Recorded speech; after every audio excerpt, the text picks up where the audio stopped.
So he said, you've got all these varieties, what can you do? And of course, yeah, dreams and things like that, you know. And so, but it was his idea of just think differently, think broadly. Don't, you know, can you do something else? So first year, 2007, I made 8 different post-fermented white wines from different blends, and I used Chardonnay and Pinot Gris and Riesling and Pinot Meunier pressed as white juice. And I didn't want to use Gewürztraminer, and I didn't want to use Sauvignon Blanc because they dominate everything. So those were the varieties that I chose. And I got close-ish to where I thought one was interesting and one wasn't, and I blended a couple together at that point to say, okay, I've ended up in a relatively sort of good area, and we ended up at that point with 40% Chardonnay, 40% Pinot Gris, and 20% Riesling.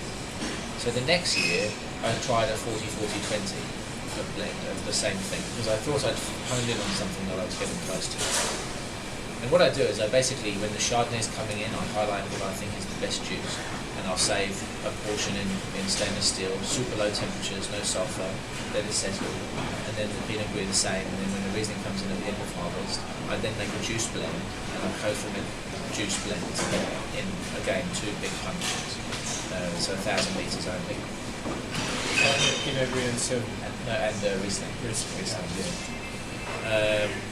And now, you know, so it's a work in progress in the public eye, if you like. You know, it's that thing with winemaking that you're used to blending finished wines to create something tasty. This is about blending juice and preempting where it's going to go. You don't have a chance to change it. It's a one-shot wonder. So very much a work in progress, and I don't think I'll ever really achieve what I want to in this wine because it will change every year. But in the next vintage, now I do juice blends, so it's not, I'm not going just on the 40-40-20. My idea was in the early days, once I've got my rough thing, I'll make the same, and then the consumer will be able to understand that it's just the vintage that changes the wine, because it's the same components every time.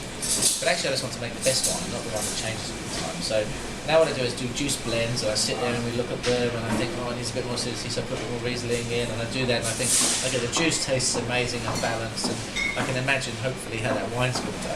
And that's what I try to do now. So that's the process. So it will change a little bit. There's more Riesling in the following vintages, because I think that I'd like to put a bit more of a line through the wine. So that's really what it's like I said, it's a work in progress. So if you're going down